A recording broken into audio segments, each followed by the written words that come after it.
Alright guys, welcome back to another episode of Lone Wolf, the Magna Chi series. Last time we completed the book called... the name escapes me. Karzie, help me out. The Sand Shadow of Doom. Shadow on the Sand was the 5th book. 6th book was... something. The something. I don't know. Oh my god. Teledor Sewer Monster. So anyway, this book is Castle Death. Yes. Last time, let's say that the last book was called Lone Wolf versus Door. That's pretty much all. Yeah, that sums up the entire book. So, let's begin with the story so far. You are a warrior, Lone Wolf, last of the Kind Masters of Summerland, and sole survivor of the massacre that destroyed your kinsmen during a bitter war with your age-old enemies, the Dark Lords of Helgerdad. Many centuries have passed since Sun Eagle, the first of your kind, established the Order of the Kai. Aided by the magicians of Desi, he completed a perilous quest to find 7 crystals of power known as the Lorestones of Nyxator, or Nyxator. With their discovery, he unlocked a wisdom and strength that lay within both the Lorestones and himself. He recorded the nature of his discoveries and his experiences in a great tome called the Book of the Magna Chi. You have discovered this lost Kai treasure and have given a solemn pledge to restore the Kai to their former glory, ensuring the security of your land in the years to come. However, your diligent study of this ancient book has enabled you to master only 3 of the 10 Magna Chi disciplines. To fulfill your pledge, you must complete the quest first undertaken by Sun Eagle over 1,000 years ago. By doing so successfully, you too will acquire the power and wisdom of the Magna Chi that's held within the Lorestone's crystal forms. Much of Sun Eagle's script had faded with the passing years, and little remained to help you find the 7 Lorestones of Nyxator. Guided by the few words that could still be deciphered, you set out upon a journey that took you to the war-torn city of Takaro in the hostile land of Slovia. There, hidden deep in the crypt of the city's cathedral, you found the first Lorestone of Areta. As you held the crystal triumphantly in your hand, its power was transfused into your being, and the location of the second stone formed slowly in your mind. Herdos. Or Herdos. I think Herdos sounds better. Yeah, it does. Kind of sounds like Hermos from Yu-Gi-Oh! The remote township I summoned Herdos, the winged knight! The remote township of Herdos stands upon the shore of Lake Kor, high in the Zulun mountains of Desi. Here the Elder Magi, the magicians who rule the land, helped Sun Eagle on his quest long ago. Time has turned full circle, and once more their aid is sought by a warrior of the Kai. Fate has brought you to us, Lone Wolf, intones Rimowa, speak of the High Council of the Elder Magi, as you stand before them in the Tower of Truth at Elzion. And our fate is bound to your quest. His clear voice fills the great cylindrical council chamber, and the white-robed elders gathered around you respond in one voice. It is so. Reminds me of Hot Fuzz, for the greater good. It's all about the greater good. The greater good. How can this be for the greater good? For Greater the good. greater good. Rimowa leads you to the circular die, set like a deep well into the green marble floor. Carefully, he kneels and touches its liquid metal surface with his gloved hand. A current flows through the shimmering metal, and, within its mirror-like depths, a strange vision slowly takes shape. You see a black-walled fortress set upon a rocky isle, its deep purple shadows reflecting in the dark waters of a moonlit lake. You see before you Khazan-ud. The Lorestone of Herdos rests in this castle, deep within its accursed halls. We will take you to this fortress, Lone Wolf, but you must enter alone. Because you are Lone Wolf, you enter alone.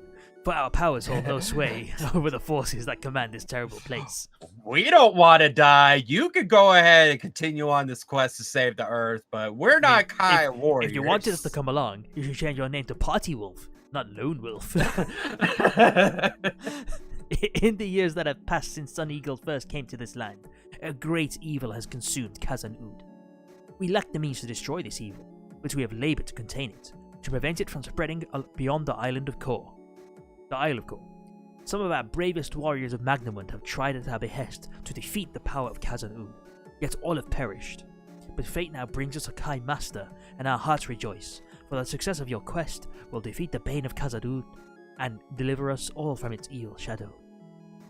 A ripple of hopeful whispers arises from the circle of elders when they hear that you'll go to Khazan-ud, as they accompany you from the council chamber to equip you for the dangerous mission that lies ahead. You ask the meaning of the words Khazan-ud. An uneasy silence descends on this dignified company, and all eyes turn to Rimowa. In the language of some lending, he says, his voice wavering, Castle Death. There's not going to be a single crystal that's just easy to find, is it? It's like, oh, you're looking for that crystal. Yeah, we got that in the back. It's just collecting dust. We don't have it. Here, take it. We don't need it. Take it. So we have a new ability that we're going to have to pick.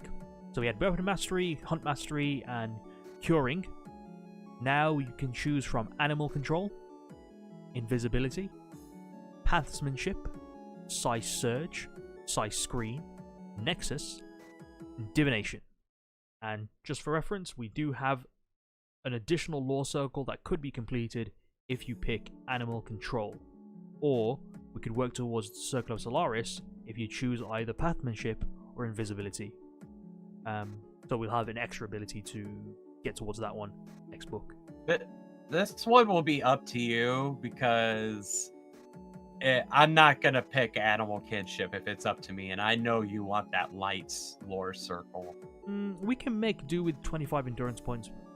I'm okay working towards Solaris if you want to pick from either Invisibility or Pathsmanship. I would say Pathmanship then. Pathsmanship. Nope. Because like tracking, it'll probably be pretty handy. Interesting choice. That's our bonus discipline. Let's move on. This is for you to read. Before leaving Elzion on your quest for the Lorestone of Herdos, the Elder Magi gives you a map of their land and a pouch of gold. To find out how much gold is in the pouch, pick a number from the random number table. Add 10 to the one you picked and just cry because you were already maxed out. Let's drop in 20. The total equals the number of gold crowns inside the pouch. You should now enter this number. Yada, yada, yada. The Elder Magi offers equipment to aid you on your perilous mission. You can take 5 items from the list below. Again, adding these if necessary. Any you may already. However, remember that you can only carry a maximum of 2 weapons and 8 backpack items.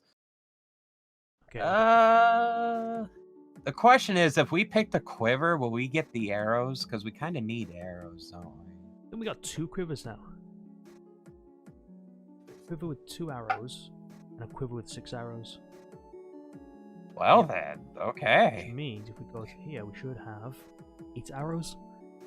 Yes. We're just dual wielding quivers. Or we can get a bigger quiver. I don't know why 6 arrows. I'm sure quivers can hold more than that. Yeah. Potion of Lamp Spur, always good. Ooh, a lantern. We have the Cal's Fire Sphere, so we don't really need that. Oh yeah, you're right. We don't really need the map. meals. The mirror was useless. The rope, I don't know if we want to keep that.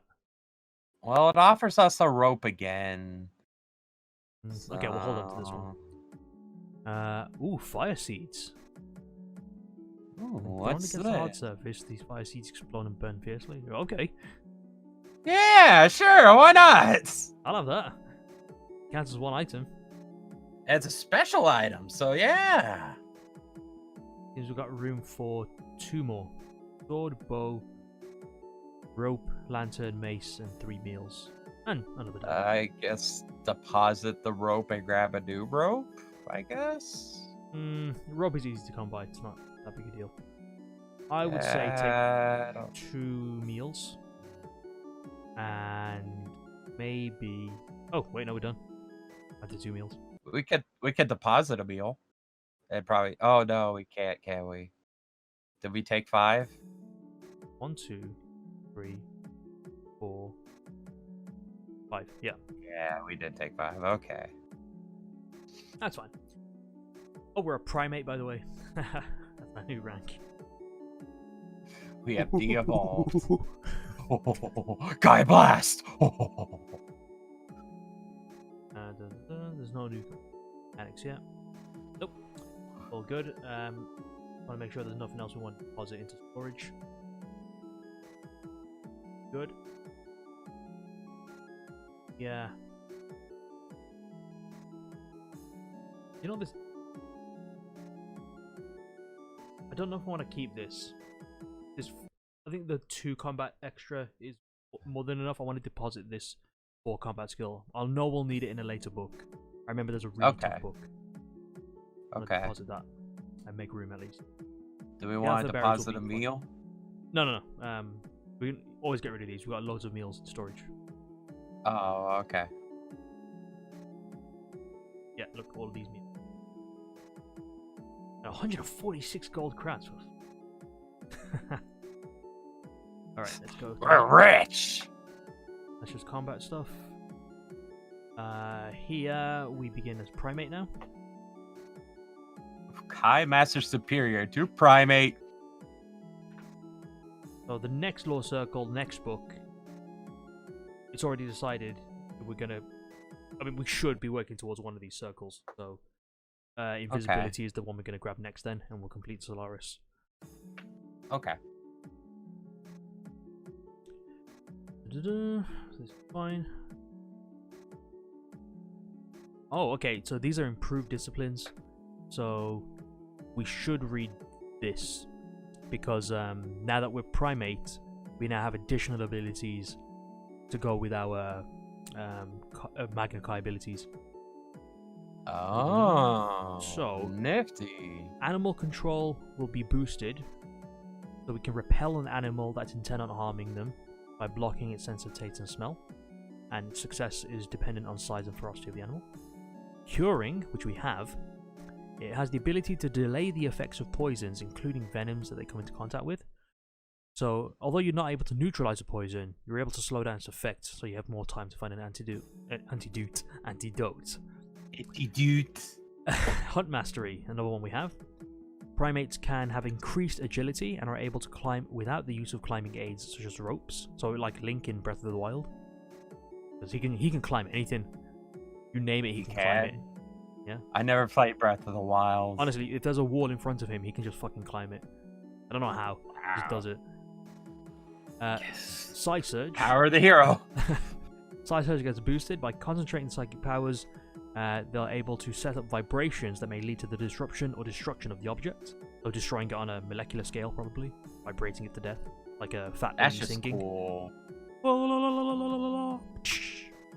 Not like that, but would you mind? And Nexus shatters the windows. They're able to offer far greater resistance than before to the effects of noxious gases and fumes. Wow. So in addition to hot and cold, you can now basically breathe through gases. Smoke. Okie doke. So we've got our choices, and let's begin. Hey? Oh, we get another weapon mastery? Oh, do we? Forgot about that. So let's pick another weapon to be proficient in. What do you think? I kind of say we've been coming across a lot of maces lately. I think we still have that jeweled mace, you know. So that might be useful. Probably, yeah. Alright then. Settled. Let's go. Yeah, worst case scenario, we just pull out our bling mace and just kick some ass. Right. The hours leading up to your departure from Elzion are spent checking and double checking your equipment and provisions. But no matter how hard you try to concentrate on these preparations, your mind is constantly invaded by the shadowy image of Khazanud, an image identical to the vision that appeared the previous evening in the well of the council chamber. You are filled with a deep dread as you contemplate the probable site of your own grave. I just lost my place. Oh shit, you said your own grave. However, coupled to this terrible sense of foreboding is a far greater and irresistible desire to discover the Lorestone of Herdos. Shortly before dawn, your thoughts are disturbed by a knock at the door of your chamber. It's Ramoa. The time has come for your mission to begin. You follow him through the halls and galleries to a rooftop platform, nestling among the crimson towers of the Temple of Truth. Here you are greeted by a young man. He is tall and dark-skinned, with plaited flaxen hair and sharp cat-like eyes, and he wears the gold and scarlet tunic of a Vakaros, a warrior magician of Desi. "Hail, Pado," says Rimoa, bowing to this proud young man. "Hail, my lord Rimoa," he replies respectfully. "We are ready to sail." The first rays of the dawn light shimmer along the golden hull of a magnificent skyship that hovers above the rooftop platform. As the hum of its powerful engine rises, you thank Rimoa and bid him farewell before following Lord Pado to the boarding ladder at the edge of the platform. Once safely on board, the skyship rises into the chill dawn air. Lord Rimoa and the Tower of Truth shrink swiftly beneath its golden keel. You look down with growing fascination as the sleek, bat-winged craft— he's got a bat-winged craft, that's the fucking bat pod— passes over the circling waters of the Elsian Canal and speeds northwards above the jungle of central Desi. As the great chasm of Gorgoron looms into view, splitting the emerald green land like a deep and terrible wound, Lord Pado joins you at the rail. Time passes in conversation, and you learn much about the people of this untamed land and their history. You learn that the Elder Magi are all that remain of a race of great magicians who ruled central Magnamund many thousands of years ago. They were wise and powerful, and their leadership was great until their numbers were decimated by a plague that swept across the world. Those who survived sought refuge in Desi and have lived here, in the mountains and the jungle, ever since. The Vakaros are native soldiers of Desi who have been taught the art of battle magic by the Elder Magi to help them defend the northern border against invasion by the warlike Vasagonians. I remember those guys. When you tell Lord Pado of your own past battles with the Desert Warriors, you sense a sadness within him. "Oh, I wish my brother Kasim was here with us now," he says, staring thoughtfully towards the distant horizon. "He could tell many a brave tale of the great desert wars." You ask what became of his brother. There's a long pause before he replies solemnly, "Khazanud." The land of Desi is now spread out beneath you like a gigantic map. To the northwest you can see the foothills of the Karakos range, and a faint ribbon-like glimmer that is the River Doi. To the east, a bank of grey storm clouds advances, unchecked across a sea of jungle vegetation. Shortly before noon, you sight your destination. The low domed buildings of Herdos appear on the horizon, followed by the waters of Lake Kor and a blackened finger of rock upon which sits Khazanud. Even at this great distance, the awesome sight of the terrible fortress sends a chill along your spine. Lord Pado orders his crew to prepare for landing, and within the hour, the great skyship is casting its shadow upon the flagstones of the plaza of Herdos. You are welcomed by Lord Ardon, Elder of Herdos, and a detachment of Vakaros guards. They escort you through the streets of the ancient town, past the tiny stone-walled dwellings of fishermen and miners, to a quay where a glass-domed tower, several stories high, commands access to the busy harbour. As you enter the tower, you notice that the glass dome radiates a greenish light that, in spite of the blinding glare of the midday sun, can be seen quite clearly. Later, as the sun sinks slowly behind the peaks of the mountains, the light emanating from the tower becomes more visible, covering Lake Kor with an umbrella of ghostly luminance. Lord Ardon explains, this tower, together with 5 others that encircle the lake, generates a shield of magical energy that imprisons the evil of Khazanud. No creature, living or dead, can enter or leave the Isle of Kor so long as our shields remain intact. We dare not lower our guard, and, to allow you to land on the island, we have devised a means by which you may pass through the shield unharmed. He takes a gem, the size of a small apple, from the pocket of his silken robe, and places it in your hand. It is a dull, translucent red, but within its core, a swirling mist of glittering sparks flickers with gold and silver fire. Bet you would sell that for a lot. Yeah, that sounds cool as shit. It is a power key. Guard it well. For so long as you possess it, you may fulfill your quest. Lose it, and you will never escape from the Isle of Kor. Mark the power key in your action chart as a special item, which you carry in the pocket of your tunic. At midnight, my Vakaros will take you by boat to the edge of the shield. On board is a small curricle in which you can pass through the shield and make your way to the island of Kor. We shall pray for you, Lone Wolf. Midnight finds you standing on the deck of a square-rigged fishing boat. The sighing night wind and the creak of rope and timber are the only sound that accompany you across the black waters of Lake Kor. You arrive at a wall of shimmering green light, the power shield. The Vakaros whisper their goodbyes, and you paddle through the wall, drawing closer with every stroke to the sinister island fortress. 200 yards from the glistening black shoreline, you note 2 places where you can make a landing. If you wish to land at a stone jetty to the west of Khazad, turn to 135. If you wish to land at a sheltered bay to the east of Khazad, turn to 288. I'm going to take a look at the map. Okay. Probably the wiser choice. Khazad. See that? No, but it's mostly blurry on my end right now anyways. This is But we're Khazad. going to an island, right? So... Yes, it's got a massive moat around Okay. it.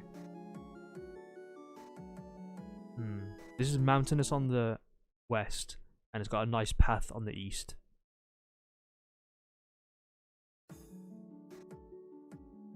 I wonder what all these maps look like when you put them together. Like the overall world. Yeah, map I'm must sure be they join up. huge. Yeah, I think they do. What do you think? Stone jetty or sheltered bay? West side. West side it is? I don't know what else to say. It's blurry to me, otherwise I'd read it. By the way, that page was fucking long. That was. I kept on going. I'm like, damn, you got a harsh treatment for first page to go. A lot of lore here to be learned. Yes. We gotta set it up. And we got a power key out of it. That's pretty cool. Yeah, it does sound pretty cool. A streak of green forked lightning lights up the collapsed roof of the Khazad, and for a second, it looks like the shattered ribs of a giant lizard. There's another flash of lightning, and 100 tower windows glare at you like empty eyes edged with slivers of broken glass. A line of carved stone gargoyles adorns the black stone walls, overhanging the jetty. Rings of rusted iron are clamped in their snarling jaws, each wound round with slime-encrusted ropes that dangle in the water.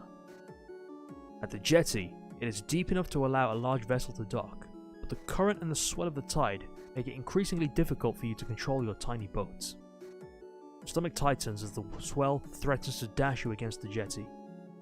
If you have Magnified Discipline of Divination, 57, if you wish to stop paddling, try to grab one of the ropes, turn to 203. If you decide to abandon the boat and swim towards the line of rocks further west, turn to 325.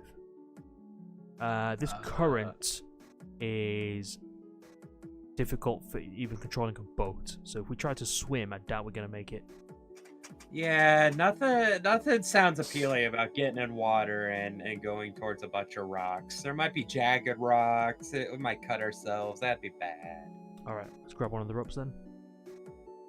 Can you read? With your trembling hands clasped tightly around the slippery green rope, you fight to lock your feet together to prevent you from sliding into the heavy swell. The crack of splintering wood fills the night as the corcle shatters and sinks without a trace. A sudden jolt runs the length of the rope, and a snaky head rises from the black water. It dips and swerves upward, opening its jaws, set with fangs like long yellow knives, and fixing you with its blind white eyes. You are clinging to the body of a deadly lecher. It is poised to strike. Shit, that thing's deadly. Yeah, that looks like your stereotypical serpent, dragon, demon thing. If you wish to release your grip of this deadly serpent and dive into the water, go there. If you wish to draw your weapon and defend yourself against its venomous attack, go there. I'm worried about that venom. Yeah, I don't want to dive into the water with this thing. It's going to chase us and kill us. Yeah, but I'm also worried about that venom. The liqueur twists and writhes in frustrated fury, but it cannot shake you free from its trunk. The head rears up and a droplet of venom splashes the back of your hand. It burns like a red-hot dagger, and you cannot stifle a cry of pain. The serpent snickers, its red forked tongue slashing at the air just a few inches in front of your face. Due to the precarious position, you cannot make use of a shield during the combat, and due to the corrosive venom of liqueur, you must treble any endurance point losses you sustain during the combat. Also, according to... So, if we lose 3 endurance points from the random number table, we actually take 9. Oh. Because of the acid. So it says here, according to later books, You would also be unable to use any two-handed weapons if you had a broadsword, a spear, or a quarterstaff in the combat. Wow. That's pretty well thought out. Still got a good combat ratio. Yep, it's an instant kill. Ew. Rebel 0. Bitch.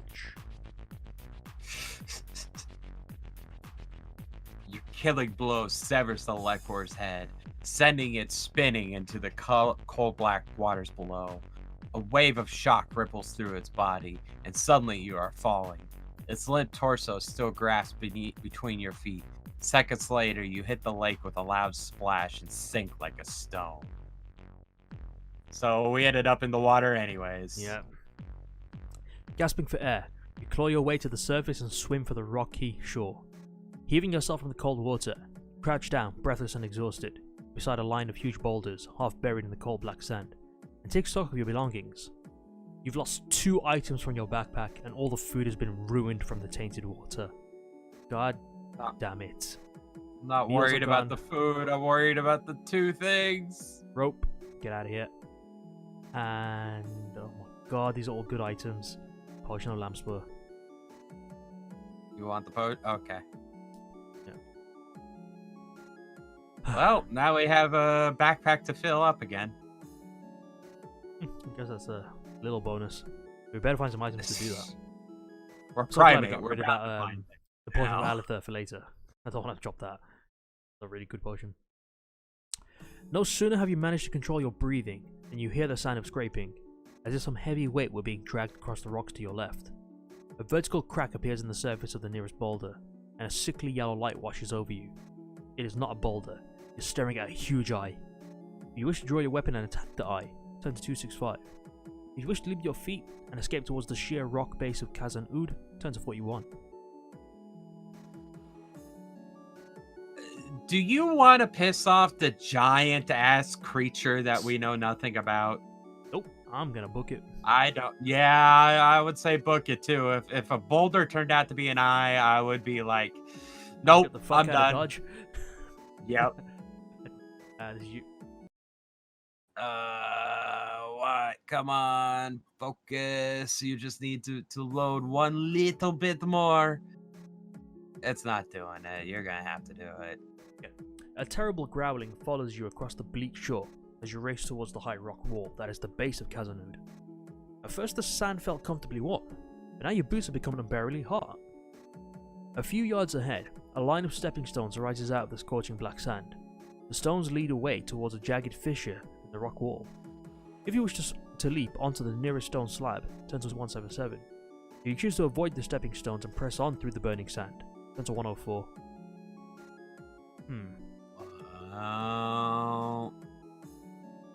Both options don't sound good. It feels like that we're gonna take. Yeah, the leaping to the stone slab sounds like a trap to me. I'm gonna check it out anyway. I think did we just say? Okay. I think we just did, didn't we? Yeah, might as well save. Really hesitant. Okay. The relief is instantaneous. Quickly, you move from one stone to the next until you arrive at the shadowy opening in the wall. Echoing in the darkness, you hear the rustle and slither of unseen things. Suddenly, something round and black breaks through the surface of the lake, splitting the night sky with its hideous cry. It hovers a few seconds above the water before hurling towards you at unnerving speed. If you wish to take cover inside the fissure, go there. If you wish to draw the weapon and prepare combat, go there. If you have a bow and wish to use it, go there. Bow time. All right. Seems like there's never been a bad time to pick the bow. Well, there was the one time against that lizard at the end of the last book. Didn't do shit. Wasted an arrow. Yeah. Only the faint green light of the power shield illuminates your moving target. You notch an arrow, take careful aim as it speeds up the beach, weaving in and out of the boulders that litter its path. Pick a number from the random number table. If you have Minecraft Discipline and Weapon Mastery with a bow, add 3 to the number you've picked. Also, we got the silver bow, so we're definitely gonna get out of this one. Oh, yeah, that's right. It's blurry. The arrow pierces. Get rid of an arrow. We have down to 7. The center of the sphere, and it disappears completely. Fearing that your missile has proved harmless, you shoulder your bow and are about to draw a hand weapon when suddenly there's a flash of light and a tremendous explosion. The black sphere bursts into thousands of pieces and is consumed in a fireball of brilliant yellow flame. A wave of heat sears your face, lose 1 endurance point, and you are hurled backwards into the fissure by the blast. Uh-oh. Oh. It takes a few minutes for you to get your bearings in the gloom of the narrow corridor. Outside, strange sounds echo across the beach, making you forget your natural caution and move deeper into the darkness. The uneven floor is coated with mud, and the warm, moist air reeks with repugnant odor that reminds you of gutted fish.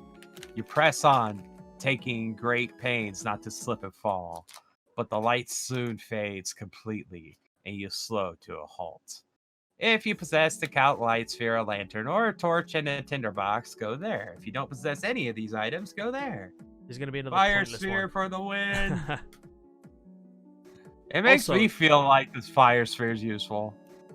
This page is the last choice we had before. We could have just jumped straight into here and avoided that bow incident. Could have saved that. Oh, we could have saved an arrow. Ah well. Oh well. The light flares brightly in the moist gloom of the passage. A cavern lies immediately ahead, its high arched roof and massive dripping stalactites hanging like thick spears of pearly white stone. Cautiously, you step across the cavern floor, your skin prickling as peculiar sounds emanate from the shadows.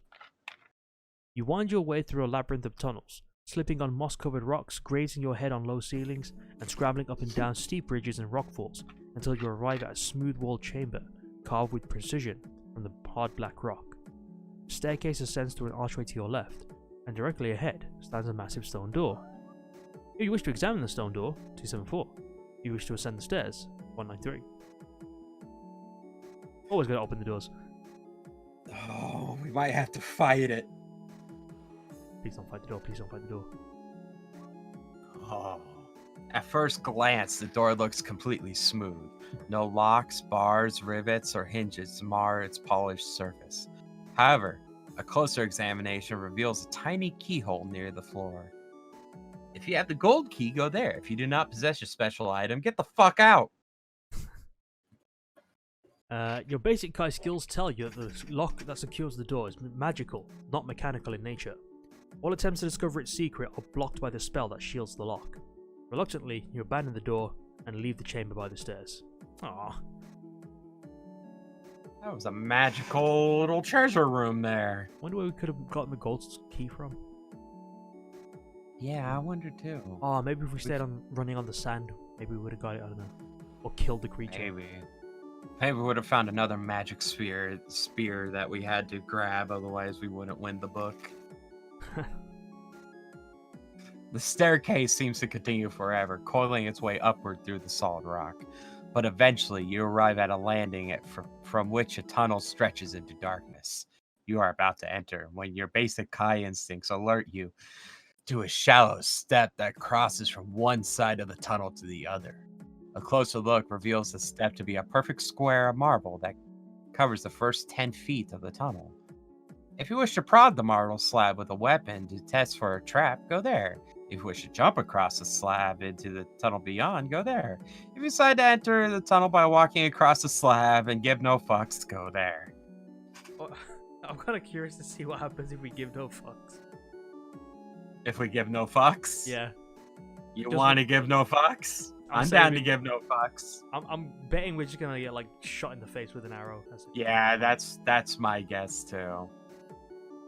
You've taken only a few steps when you hear a faint whispering sound. You watch horrified as the hard stone floor beneath your feet disappears into a yawning black hole. Helpless, you tumble into the void, knocking yourself unconscious on a jagged outcrop of rock as you plummet into unknown depths. Oh shit. Can I actually carry on from here? You want to go back and choose a different one, or carry on from here? It's up to you. We can carry on from here since we're already here. Okay. If you want. It don't matter to me. You regain consciousness with a start, reaching instinctively for your weapon lest danger be awaiting to greet you. A dull throbbing fills your head as you sit up to take stock of your surroundings. You find yourself on top of a mound of rotting vegetation, stacked high in the corner of the shadowy chamber. A harsh reptilian odor fills your nostrils, the unmistakable smell of snakes.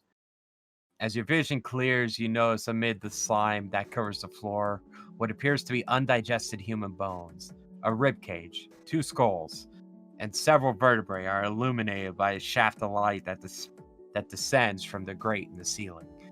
It flickers, and for a second, you catch a glimpse of a skull-like face through the iron bars. Fear wells up inside you as a chilling laugh pierces the silence. But it's not the sound of a cruel and human laughter that freezes your blood. It's the sight of a colossal wedge-shaped head that is rearing up through the mound on which you sit. It is the head of a gigantic snake. It's got a cool rule or something here. I kind of want to say that's its eye, because it kind of looks like an eye, doesn't it? Shit, it is a singular eye. The hell? Cyclops snake. Come on, focus. You're gonna have to do it. It's not doing it. You leap to your feet and run to the far corner of the chamber, your heart pounding loudly in your ears. The snake rises up almost to the ceiling, its forked tongue flickering angrily below a single yellow eye, which is set deep in the center of its green scaly head. You're right. Once more, the chamber echoes to cruel laughter as the monster shakes off its rotting nest and slithers forward. If you have the Magnified Discipline of Animal Control and have reached the rank of Kai Primate, 137, if you have a bow and wish to use it, if you have neither a bow nor Mastery of Animal Control, let's use the bow. To your horror, you discover that the quiver is completely empty. Oh shit. Your arrows have fallen out, lie buried in the nest of vegetation upon which you awoke. With a cry of frustration, you shoulder your bow and unsheath a hand weapon as the snake draws itself back in preparation to strike. That's really pissed me off, you know. Yeah, for real. All those arrows. Where we're gonna get more arrows from. It could have been like 7 combats that we could have avoided by one-shotting things in flavor text. Honestly, that's pissed me off more than losing the summer sword. Back in that other book. Damn arrows! Weapon, Summer sword fine, but the arrows! Alright, the snake reveals its fangs. Like great curved broadswords glistening with venom, they shine coldly in the light that pours down through the grating high above. You grip your weapon, bracing your back against the wet stone wall and waiting for the right moment to strike. As the monstrous head sways awkwardly from side to side, you catch a sight of a small tunnel cut out of the far wall, which was previously hidden from view by the snake in its nest. Your spirits are raised by the possibility of escaping from this nightmare. First you must fight this hideous creature. Unless you have the Magnified Discipline of Curing, double all endurance points you lose during this combat due to the venomous bite of the monster. Whew. Yay for curing! Oh wow, 60 endurance. Yeah, it's a giant Hacteraton. After 4 rounds of combat, you can attempt to evade the creature. I mean, after 4 rounds of combat, you either killed it or you might as well just carry on. Yeah, for us anyways. Oh look, it still reminds you again. If you still have any arrows in your quiver, they are fallen out in your fall and you must erase them from your action chart. Probably you reached here from a different section. No arrows So, for they you. really don't want you to have arrows. I would have shot that thing right in the center of the eye. That's why they didn't want it. That is a pretty big target. That is a pretty big eye.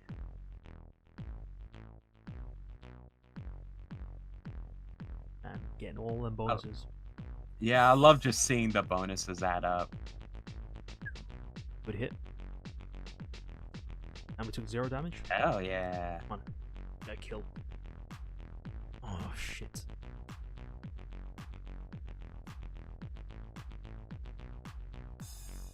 At least this giant snake can only do like 2 to 3 damage at a time. It's a kill. Bitch. Yeah. A maniacal scream of anger echoes from behind the grating as the giant snake crashes lifelessly to the ground. Suddenly, bolts of red fire are raining down all around you, splintering the stone floor and leaving nothing but molten cinders wherever they strike. You clamber across the snake and dive into the tunnel to avoid this rain of crimson death. To your dismay, you discover the tunnel is no more than a shallow cave, a shelter for a clutch of eggs, each one no smaller than a barrel of ale. They rest upon a bed of packs and torn clothing, the last remains of adventurers who fell foul to the traps of Kazaun. If you wish to examine these eyes more closely and loot, which is probably what we're going to do, go there. If you wish to look for a way to escape the tunnel, go there. Know me so well. Oh, yeah. The eggs are warm, and you can feel tiny movements through the leathery shells. Carefully, you roll them aside and sift through the debris of the nest. You discover several items of interest. A mace, a padded leather waistcoat, which we've already got, sword, helmet, we've already got, blanket. Doesn't look like a blanket. Yeah, let's have a Bottle of little wine. blanket. Like that. Yeah, keep us And a warm potion. with the blanket. And a dagger, which we can't take because we've already got weapons. If you take any of these items, remember to adjust your action chart accordingly. The sound of a bolt and the creak of a dry hinge echoes from the chamber behind you, causing your pulse to race anew. Pick a number from the random number table. And there's no single digit, so these are good, Hopefully. hopefully. It's blurry to me. Desperately, tap the wall with the hilt of your weapon, praying for the dull, telltale thud of a thin or hollow partition through which you might effect an escape. The walls yield no such sound, but in the roof you discover an old trapdoor hatch sealed off with bricks and mortar. The faint glimmer of light seeping through the hairline crack fills you with renewed hope. With a flurry of blows, the mortar crumbles, the bricks split and fall. Without waiting for the dust to settle, you climb through the jagged hole and emerge into a hall that is filled with a damp and earthy smell. 2 rows of great stone pillars support the roof, and a huge granite sarcophagus sat in the centre of the floor. From within a black tunnel to your right, you hear the clanking of armour and the sound of approaching footsteps. If you wish to hide behind one of the pillars, turn to 110. If you wish to leave the hall by a tunnel to your left, turn to 201. If you wish to line ambush for whatever is approaching the hall, turn to 3019. What do you reckon? Hide, Ambush. run, ambush, okay. Yeah, ambush. Still blurry. Taking up a position to one side of the tunnel, press yourself flat against the wall and wait for the best moment to strike. 4 warriors, dark and grim, march into the hall in single file. At first sight you mistake them for Drukarim, for their black armor and skull-like helmets are identical to those worn by the evil human warriors who serve the Dark Lords of Helgadad. As you launch your attack, you see their features and realize they cannot possibly be human. Great sloping shoulders support their unnaturally long arms. Yellow-clawed hairy hands grip axes and spears of rough raw iron.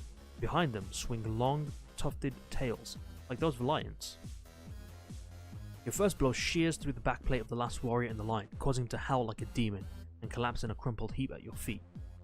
The others spin to face you, their reactions battle swift, their weapons raise to counter your threat. The leader throws open his visor to reveal a boar-like snout and tusks. He bellows a fearsome growl and stabs at you with his spear.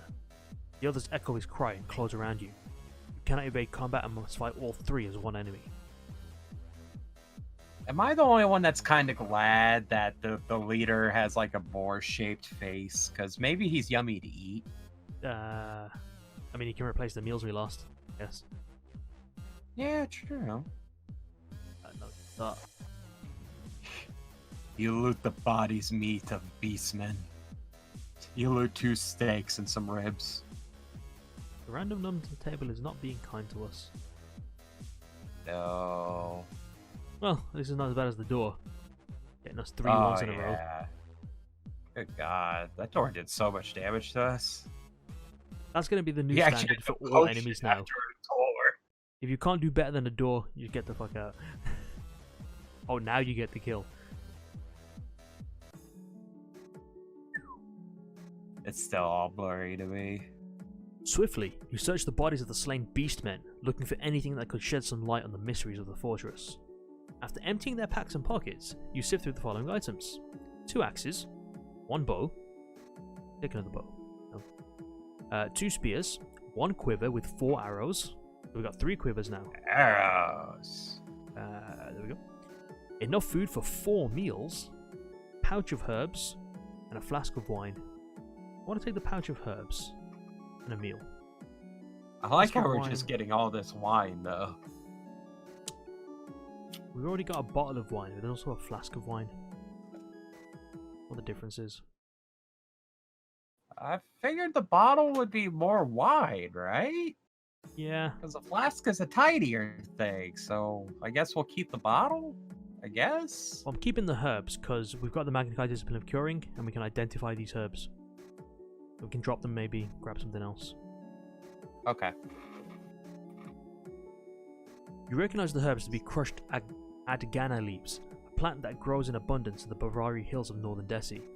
One dose is enough to increase your combat skill by 6 points for the duration of a fight. Damn. Adgana is shunned by most professional warriors, and its use is outlawed in the Last Lands because it is highly addictive. If you decide to take this potion prior to combat, there's a small chance that you could become addicted. As soon as the number is resolved, you must pick a number from the random number table. If the number you pick is 0 or 1, you have become addicted and your endurance score must be reduced by 4 points. This is a permanent loss to your basic endurance point score. So let's never use this. Yes. Let's just keep it as a drop it. trophy. Just Should the opportunity no. to use a further dose of Adgana ever arise, its effect on that occasion will be only half of that of the original dose. So only increased by 3 instead of 6. Interesting. Take drugs, kids. Become addicted. And then always search for that high that you first got. Alright, if you now wish to examine the sarcophagus, turn to 83. If you wish to enter the tunnel from which the beastmen appeared, or if you wish to leave the hall by the other tunnel. Alright, you know we're going to check out that sarcophagus. Yeah. That's just a given.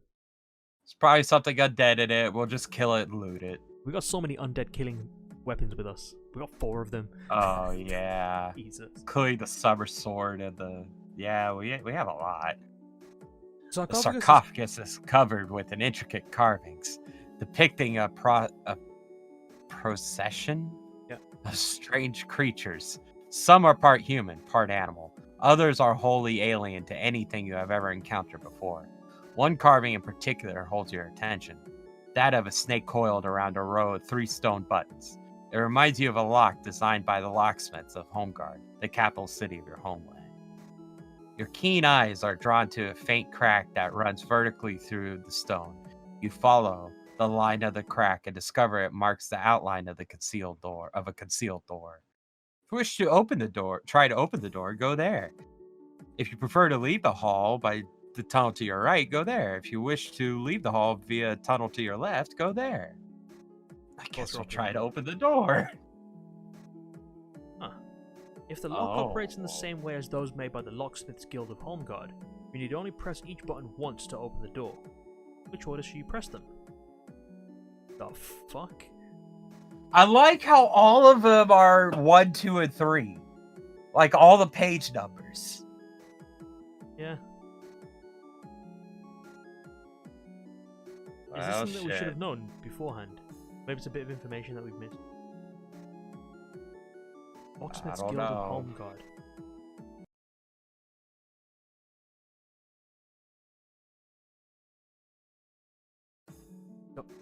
There must have been some key piece of information that we've missed in this book, or maybe a previous book. Yeah. Well, I guess we just pick randomly. See what happens. What do you want to pick? I'm gonna go with 231. Is it even here? Oh, there's no 23. Oh yeah, there is 231. 23 is number 1. You know, from Link, Legend of Zelda. Oh, I didn't know. It worked. Oh my god, it did. It's all blurry to me, so I can't tell, but it worked. There's a soft click, and the panel slides open to reveal a set of steps leading down to a wooden door. It's timber reinforced with bands of iron. If you wish to enter the sarcophagus, turn to 37. If you decide against entering, turn to 102. Man, we made it this far. Yeah, we might as well continue on this rabbit hole. Still blurry. In a matter of seconds, the exit is sealed off completely. A loud hissing fills your ears, and a strangely bitter smell assails your nostrils. By the time you realize that the air is being flooded with a powerful sleeping gas, pumped in through tiny vents near the door, you're already succumbing to its irresistible power. Uh-oh. Not death, though. There's like another section. You awake to such an astounding sight that you feel sure you must be dreaming. Before you lies a titanic circular hall of glittering marble, rising tier on tier like a gigantic amphitheatre. A vast pit fills the centre, from which arises a pinnacle of black iron, which is licked by sheets of flame that roar up from the depths below. Scores of seated creatures crowd the tiers, every one of them staring at you, their eyes like pinpoints of fire, gleaming coldly from the shadows of their hooded robes. You hear the rustle of their mocking laughter, and your skin prickles with eerie premonition. A great gong booms in the distance, and a doleful chant arises from the crowded tiers. An urge to run from this evil place grips you like a fever, but your wrists are manacled securely to a bronze ring fixed to the wall above your head. Yo. Look at these fucking evil-ass Jawas. I'm bad to say that, man. They remind me of the little things from Star Wars. Fucking Tusken Raiders. The Jawas or Tusken Raiders? Jawas. Tusken Raiders or something else. Yeah, they're the ooh things. Let the trial commence! Commands a mighty voice, filling the hall with clamouring echoes. As one, the robed spectators rise from their seats as a shaft of light pours down from upon the pinnacle, illuminating the outline of a man, white-haired and gaunt, seated on a massive throne of solid, gleaming gold. Suspended in the air above his head, two crystals, one as clear as a polished diamond, the other as black as the grave. A crackling arc of energy travels between the two, and its flickering blue light sheds a ghostly shadow on the face of the seated lord. "Intruder," he says, his voice soft yet chilling. "You have come to Khazan-Ud with murder in your heart. Have not the cowards of Elzian promised to reward you for my destruction?" A drone of dissent surges from the crowded tiers, drowning any answer that you offer in your defense. The Lord rises slowly from the throne and turns to his baying minions, his hands outstretched as if to receive the adulation. As their ghastly drone grows louder, your eye is drawn to the clear crystal that hovers above the throne. Golden light now glows at its core. In a flash of understanding, you recognize the object of your quest. Here is the Lorestone of Herdos. "Your verdict, my children," cries the wild-eyed man, his voice now harsh and angry. Okay. "Your verdict, my children," cries the wild-eyed man, his voice now harsh and angry. "Guilty, Lord Zahda," the crowd howls in reply. "The sentence!" retorts their master. "The maze!" they scream.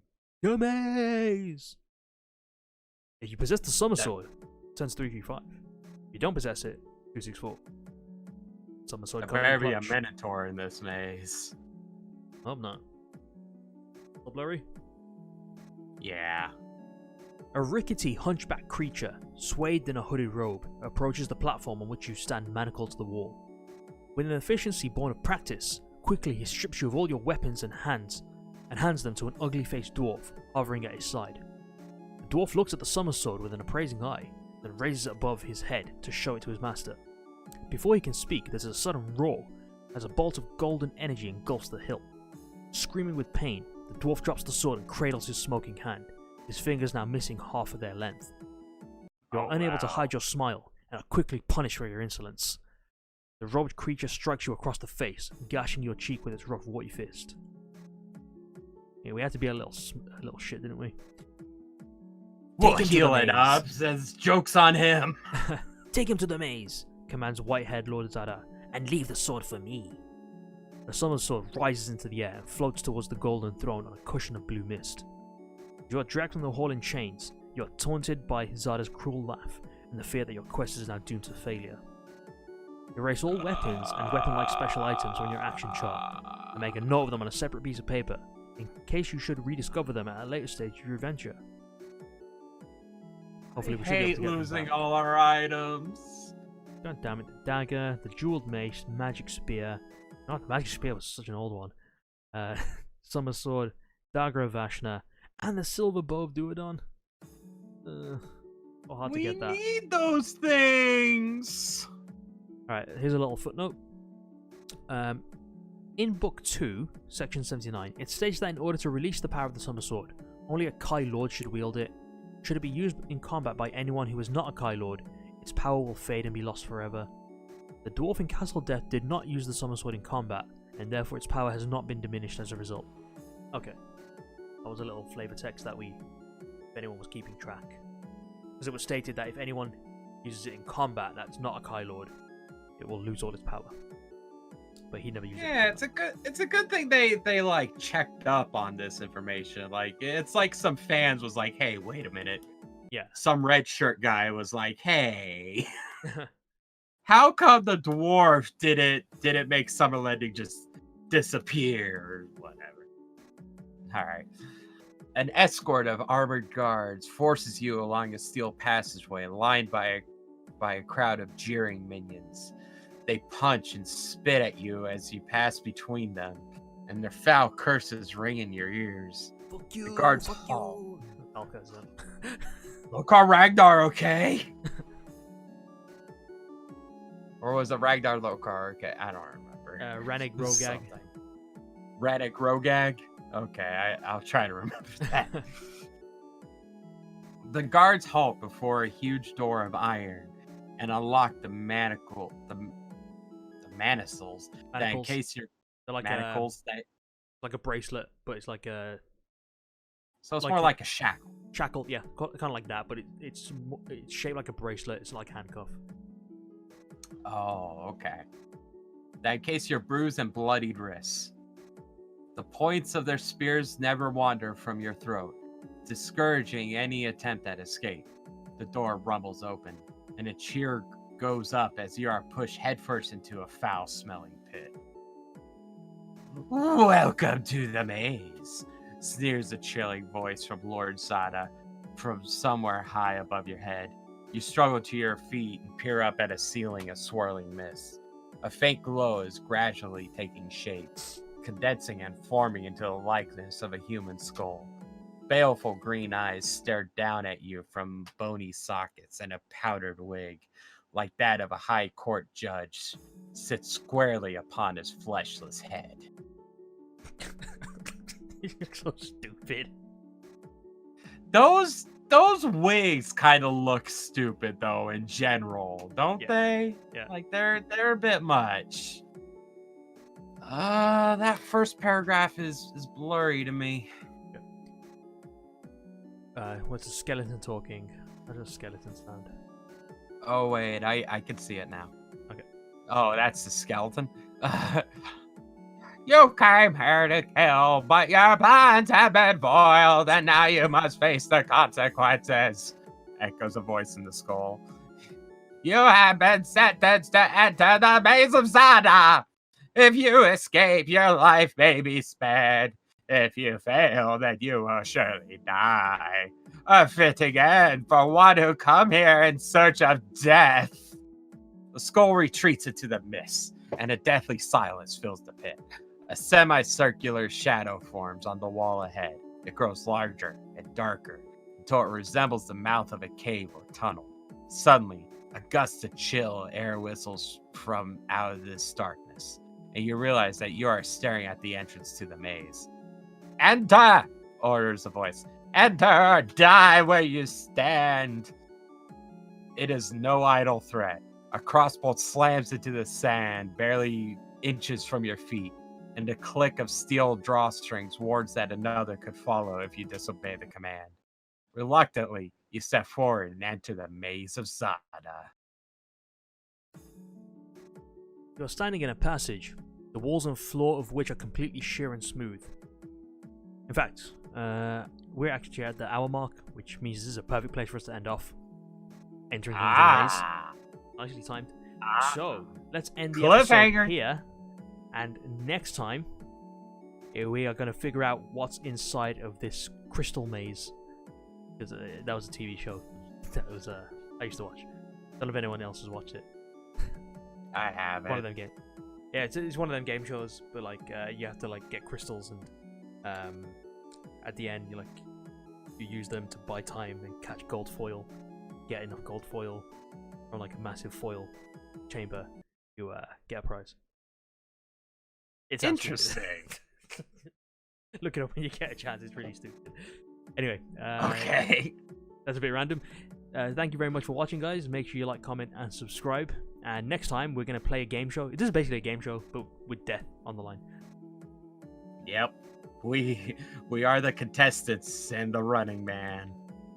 I'll see if I can find some clips of Crystal Maze. Insert them in as a reference. Maybe some music. Okay. Or some random game show. This is a game show. Okay, it's a host, and there's probably cameras on us, taking a look at all our inept tasks that we're trying to do. But yeah. Look at him as he tries to solve the puzzle. So you can look forward to us solving stupid puzzles in the most bizarre ways later. Take care. Take care, everybody.